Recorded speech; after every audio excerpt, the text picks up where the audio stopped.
Welcome again to Brookside's devotions, but we're doing something completely different again today. And I know many of you love to hear testimonies of others. It's such an encouragement to us as believers, or maybe you're not even a Christian today and you're just thinking about things about other people, or maybe it's just because you know Kenny, who's sitting beside me from a Huckle here, two Huckle men. And I hope you can understand us if you're listening in from further afield. But it's just lovely. Kenny, thank you very much for joining us. That's the day. Brookside, we've been doing this for some time, and I know this is not the easiest thing to do. So all I'm going to do is ask you some wee simple questions, and the first one is, who are you? And just far away and just go ahead. Okay, Stanley, thanks.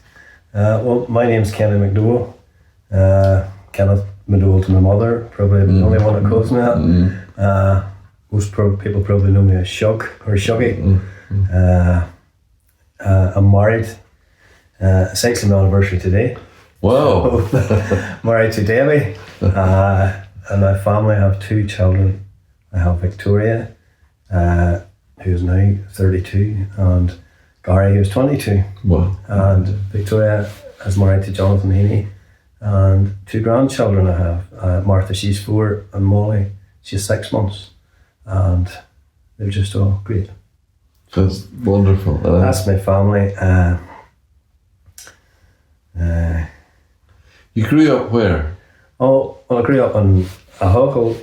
My dad, when I was young, I was only up to the age of 2, I was living around Ballymena, out that we were talking about earlier, out the Larne Road, Ballylesson, a place called Ballylesson. And then my dad got a job in Anklon, and I had a brother worked there once. Yeah, okay, yeah. In Anklon, so I moved to Antrim.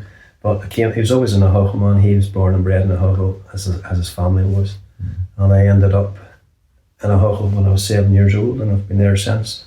And I come from Laurel Park in a Huckle. That's where I grew up. That's where my mother still lives.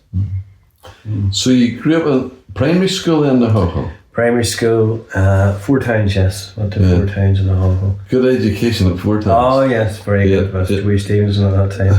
Great character, as you know. So had you any church connections in the midst of all of that? Yes, I did. When I was young, when I came to the Huckle, I went with my Aunt Mita and my granny to Brookside, and in those days they had their own seats, so I was in the middle seat. And I remember going in early days to church with them, and then my mother and father would have sent me to Sunday school, so I went to Sunday school to as mid-teens, so I did, and some great friends, some great relationships there. Growing up, me and Debbie were going out together from we were pretty young. She was 10 years old and I was 12. My goodness. And apart from a few wee months here and there, we've been together ever since. That's amazing. We would have went to church. Now and again we'd have went to church. When we were about 17, 18, we'd have went, I know, on Sunday to church. I don't know the reason just why that was, but I just always felt that was the way to go. Just moving on from 4 towns, I went to Cambridge House then. Okay. That was where I spent my secondary school, and then I left that a year early and went to the Tech. Started work and left that and went to start work when I was 16. As a floor layer. Yeah. So into the Thailand one, as floor layer, that's what I'm still at to this day. So I find you in Belfast in old days. Yeah, so see you now and again. Because with the city mission, sometimes Kenny and me comes across ourselves around all them streets around South Belfast or something. But yeah. So you went to work then early in life, 16, but like myself, went to Nelson's when I was about 16 as well. What happened then? You married? What age did you marry at then? Denver, I was 20 and I was 22. Wow, young. Yes, you were. Yeah. So life then marched on probably in many ways, but you said you started to go to church, but you weren't a Christian. No, I wasn't. No, far from it, Stanley. Football was my big thing in life. When I was at school, it was easy. Whenever you're a wee bit sporty, and it's easy getting in with the crowd, the in crowd, should I say. And that's, I say to the young people now that I work with, you know, sometimes you try to be somebody you're not, you know, and it was easy to fit in. It was as if I was one of the guys, but there was nothing great or nothing special about me. I was probably more afraid than I would have let on, trying to be somebody I wasn't. Now a lot of great friends, a lot of good people around me, but sometimes we were the more mischievous group of lads, you know. Yeah. But along with the football came the pub scene, and that was my life. Even just after I got married, it was work in the pub, football in the pub, and the problem was not knowing when to go home from the pub.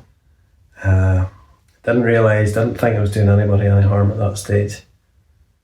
But on reflection now, I probably was doing more harm than I realised.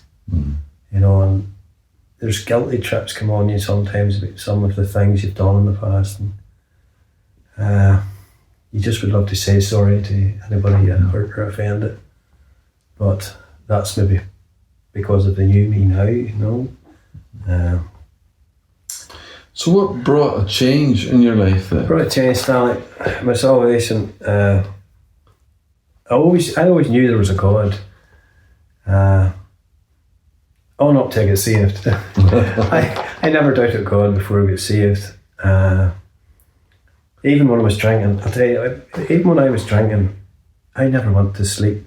Nobody knows this. I never went to sleep without saying a prayer, because there was a fear there of a dying or without saying a prayer.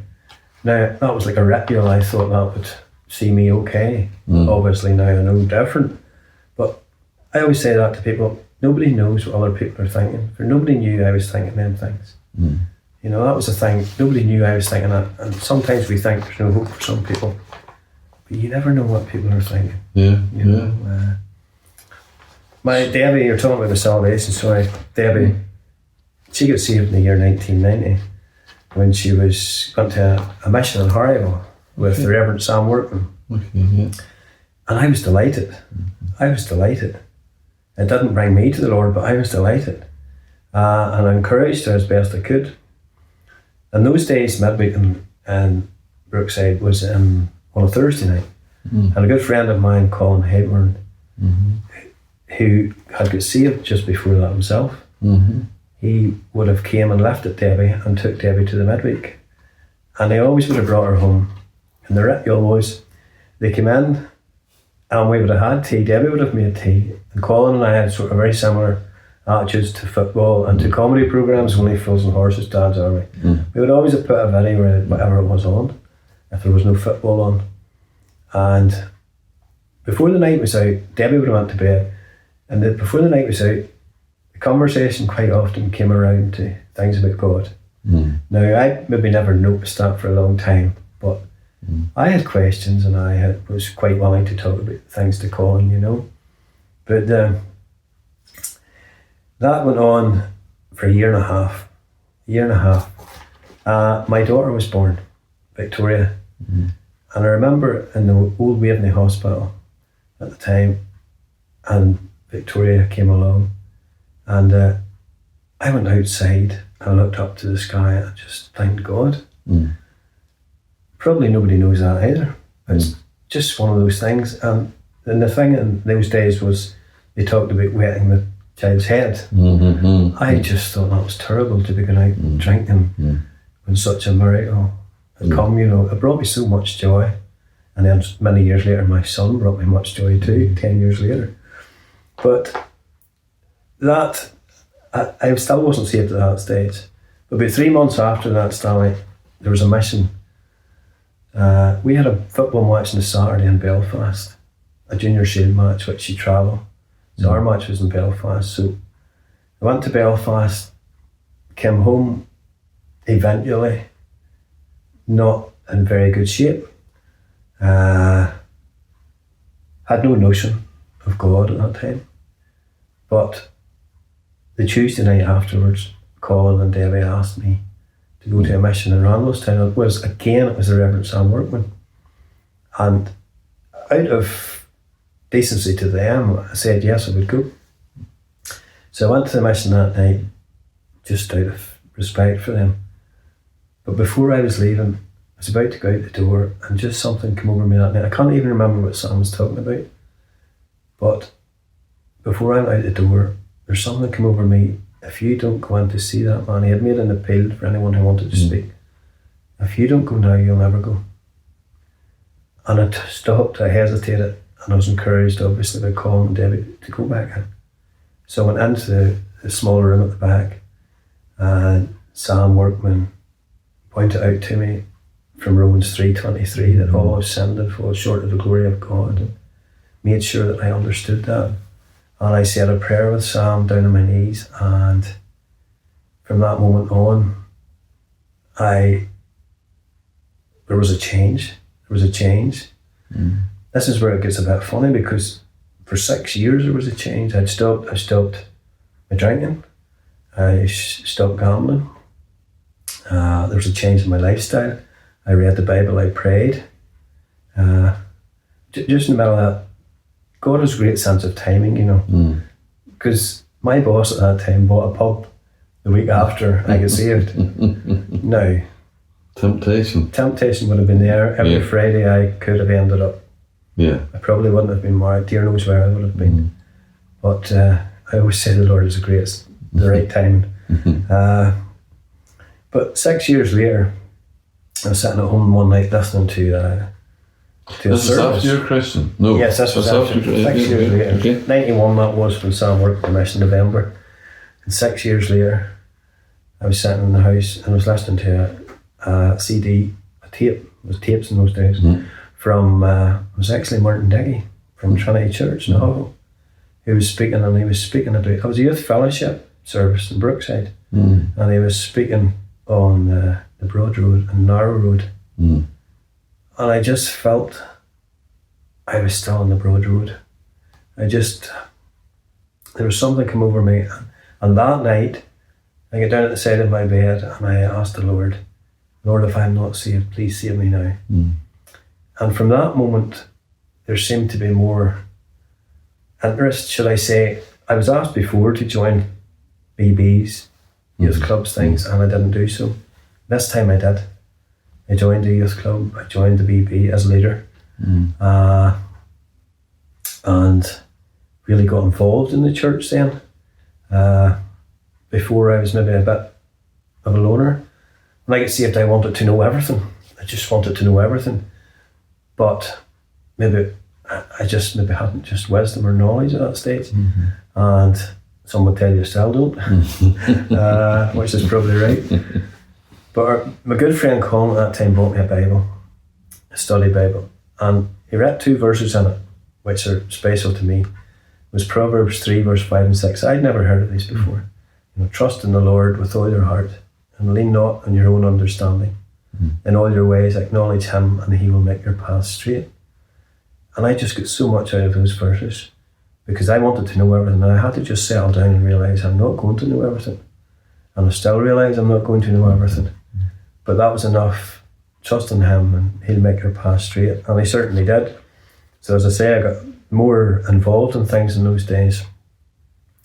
And it's a wee bit like, I can't explain everything, but it's a wee bit like, I was reading a few years ago about the man that was born blind. The man was born blind and Jesus healed him. And the Pharisees tried to discredit Jesus, discredit the man. Where you would went to his parents, was he really born blind? Was he really blind? Tried to discredit the whole thing. And the man said one thing, he says, look, I don't know this and I don't know that. I'll tell you what I do know. I was blind and now I see. And it's the same with me. There was a change. I had no desire really for God. And that desire has grown and grown and grown. And now that is the main part of my life. Thank the Lord. So that was where my salvation came along. And a massive change. Yes. But more gradually, in a way. Those 6 years were... 6 years. Got on. I can remember a church, because I got saved in 84 it would have been, but I remember you sitting upstairs. Yeah. There with Yeah. I don't know. I can't remember the exact dates now. But would you have been saved or not or whatever at that stage? But yeah, but you were there a lot and probably So you probably just come to that point of. And sometimes that does come to a point. Sometimes God brings us to a point. Even for those who are believers, there can come a point in your life sometimes. Mm-hmm. Yes. Where's the commitment? Where are you really following me? Are you? Yeah. So it was a. Yes, because I'll tell you the instance. I still had a longing for some of the things in the world. I remember going to a wedding, a family wedding, and in those days. And I'm not getting into the debate about drinking alcohol and wine and stuff. In those days, I thought it was okay to have a glass of wine. At a wedding, I let myself down. I let the Lord down. My problem was, I had an urge for that. I wanted, and I couldn't stop. At just the one or two. At the end of the night, I remember walking across and the family sitting, and I had 2 glasses in my hand, and I just set them on the table and walked outside, and I cried my eyes out. That was the Lord teaching me a lesson. I was still clinging to the things of the world, and I would still hear about that. But I don't mind that, because I was hardening myself for a long time after that. And then a wee passage came into my head about the man that looks in the mirror, and then he goes away and immediately forgets what he looks like. And to me, that was God saying to me, you've asked me to forgive you, and you've asked me to forgive, and you've asked me, and you're keeping asking me. I have forgiven you. Now, go on your way. So that was a wee lesson to learn. As far as the east is from the west, he takes our sins. Cast them into sea where they're remembered no more. But a lot of Christians, we all at times with sin in our lives, no matter how long we're going on, need to get right with the Lord with that. But sometimes we also have to remember He forgives and leave it with the Lord. So things then, you had Victoria, of course, and Gary came along later, 10 years later. I was just thinking for a moment or two about within Brookside and within how you've served the Lord. I was maybe going to come in that sense, How have you found, you talked about youth club, I remember us all in the youth club and different things together. The BB, you were in the junior section, I think, you helped run the so football, also coaching. So maybe tell us a wee bit about the mixture of things that the Lord led you into. Well, as I say, I joined the youth club in those days, early days, and then the BB, and then you were encouraged to do a talk now and again, which was not me. I just wasn't comfortable at that stage, and still wouldn't say I'm comfortable. But now I feel that God helps me. I can speak. I have a desire to speak now. A desire to tell young people where I went wrong. A desire to show them, because without God, there's no hope. I joined Coach for Christ 2006. My friend Stephen Crawford, who lives not far from you, asked me to join. Literally a stone's throw. We don't throw stones at each other, but yeah. Most people would know him as Cheesy. Asked me to join Coaching for Christ, and I did, and I'm still involved in Coaching for Christ 18 years later, and have loved every minute of it. It has taken me. Coaching for Christ is all about, it's football, but it's not about the football, because it's about spreading the gospel and telling young people about the gospel and their need to be saved. And I've had the privilege of serving in South Africa and Kenya and Uganda, South America and Chile and Spain and England and Ireland and many other places. I've been able to go. A world tour, but what we always find funny is 2 guys from Northern Ireland coaching Spaniards and South Americans how to play football. It sounds a bit strange. Well, but it's all about the gospel, and we've had some great experiences, great times. I'll say one of the best trips I was on, I was in the band when I was younger, an accordion band. Remember you in it? Yeah. I followed those a little bit. The best 12th day, I used to like the 12th days. the best 12th day I ever had was sharing the gospel with about 60 kids in Cork, in Ireland. It was just something else. You all were down there? Yes. I've stayed down there, yeah. So we had the team went down there for several years. And through Coach for Christ, I've just real friends with a real desire to serve the Lord. And there's many of them are full-time, as you know. I maybe haven't the guts to do that. Or maybe the call of God wasn't your life, because you've also, sometimes we talk about serving the Lord and we think of these very specific things, but you also work every day with a lot of other guys, meet a lot of other people, and help a lot of people too along your route. So you're like me. I do work, of course, the City Mission and all the rest of it, but for many years I worked in STEM sports. So secular work, just to encourage people, if the Lord has you in a secular employment, there's nothing wrong with that, So coaching was a big thing, BB, Brookside Youth Club and all the rest of it. You've been an elder now for how long in Brookside? I've been an elder since 2010. Quite a while. Our years are going on, I keep forgetting that. That's 14 years ago, so that's quite a while. That is also a big responsibility, leadership, within the church. A pair of us are both there with that, but how have you found eldership then? Eldership, I don't feel up to it, to be honest. I sit many nights and look at the men around me and I think, me and Stephen Cheesy used to say, but still quite often travelling to the matches, we ran about the pubs together, played football together. We call ourselves two numpties, honestly. And we know. Well, yeah. It's but unbelievable. look who God saves. It's unbelievable, yeah. I think you have to remind yourself that. It's not often the rich, the powerful, the elite. That's right. But the eldership, I do sometimes feel amazed. It was put to me whenever I was an elder, the minister came in, and I didn't even realise why he was in the house. It was just after the vote. And the way he put it to me was, if God's people are serving God, it's not very often that there'll be a mistake, that God will not allow a mistake to be made. And it was just the way he put it that I couldn't really turn it down to understand, although I did feel inadequate and still probably do. But it's been a great privilege too. I have a district and I'm not as faithful as I should be in my visit, and I'm sorry about that. But every home I go into, the people are lovely. Yeah. I hear others maybe have hard times and bits and pieces, but every one of them are lovely.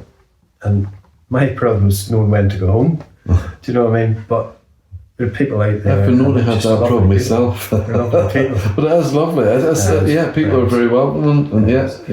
Years ago, I never would have thought I could have spoken to people.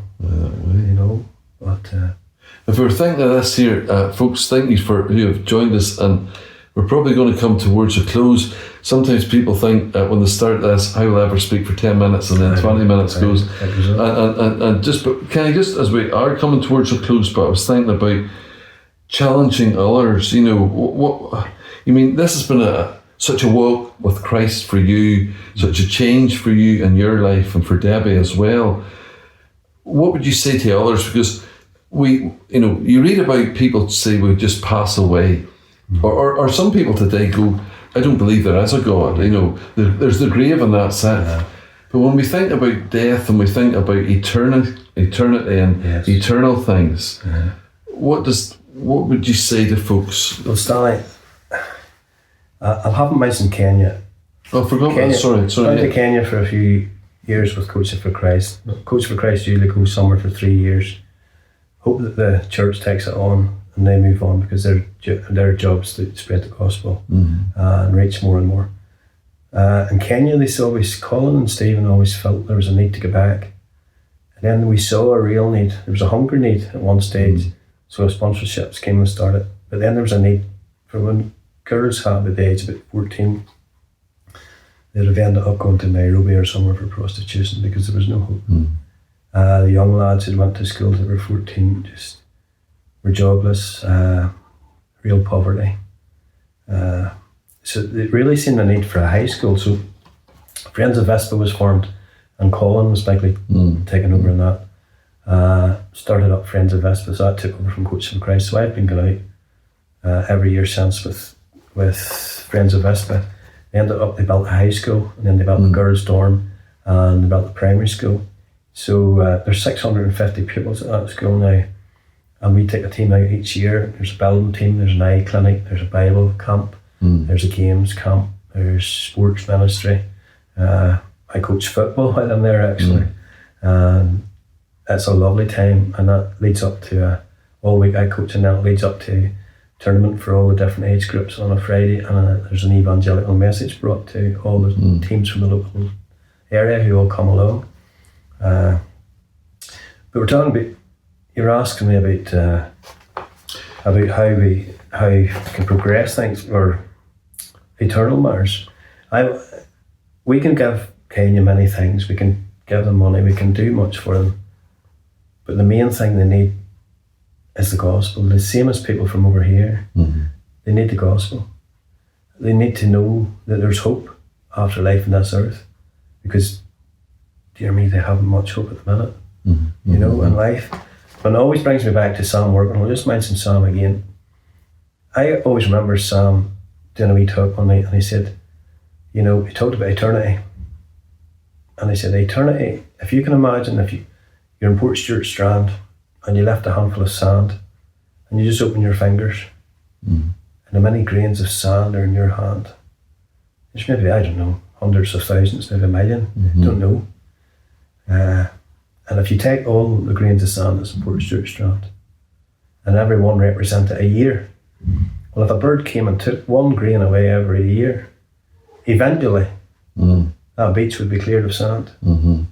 Eternity is longer than that. Yeah. And eternity without God is unthinkable. You know, you're asking me also about presently, I've been reading Mark's Gospel for years, and at the minute, it just seems to come to life to me.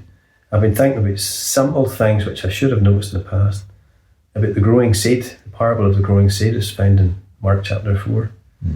And it's about the seed sown on the ground, and the man goes to sleep. He doesn't know how it grows or what way it grows. But eventually there comes a stalk, and then there comes a head, and the corn's growing inside the head, and then it opens up, and it's fresh, and it's ready for harvest. There has to be a designer behind the design. You know, people talk about evolution. I just can't grasp that. It takes a great faith to believe that we came from nothing, that we have thoughts, we have a conscience, we know right from wrong, we love, we hate. There has to be a designer behind that design. In my eyes. I made you cough on it. No, okay, try. It's the only thing that makes sense to me, Stanley. You know, God has promised never to leave us nor forsake us. And I can testify to that. He has never left me. My dad died 20 years ago this year, and I believe he was saved in the latter stages of his life. And he's like a lot of men around this village. They're all good, respectable men. Very, very decent men. Knew they weren't good enough to be saved. I remember my dad saying to me towards the end of his life, he says, oh, well, that's okay. Live whatever way you want, and then come at the end. And everything will be okay. And he knew it was hypocritical to come. But I pointed him to the passage in the Bible where it said the worker at the 11th hour got the same as the worker at the first hour. And it's all of God's grace. It's all of His mercy. And I do believe my father was saved a few months before he died. I've had a difficult time a few years ago, 2020 actually. In July, my wife nearly died. She needed an immediate operation where she was, and I was told she might not make it, which was horrendous for me. A month later, my daughter was in hospital, needed an urgent medical operation quickly. Before she got home, I got word that my brother, 45 years of age, had died. it was a difficult time. But as I said, God says, I'll never leave you nor forsake you.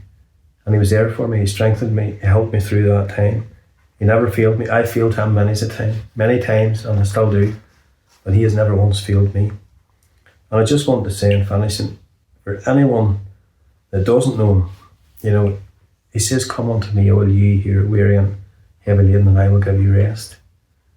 And he has given me a peace and a joy. I can't always describe it. I don't always show it. But there's a deep joy and peace within, even in the hard times.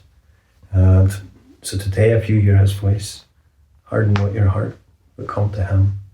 And he's just everything to me now. And I thank him and praise him for salvation. Thank you very much. I've almost lost, I don't often, but have definitely nearly lost, and I wasn't even talking. So thank you very much for joining us. If you want to know more, why not come along to church as well? Whatever evangelical church God would be calling you to. If you'd like to know more about salvation, even if you're not saved, why you can speak to us, or why not go to the Lord himself? Why not read the Bible, even if you haven't been reading for a while? And just, can I want to just say thank you in closing for being so open and honest about your own life. These things are not easy to do sometimes, because somebody said to me the other day, this thing goes on Facebook or whatever else, and it seems to be there forever. So it's, or until at least Facebook doesn't exist anymore, or YouTube. But so thank you very much. Really, God bless you. And thank you very, very much for listening to us and joining us on the devotions that we do. And look forward to seeing you again very soon. Thank you very much.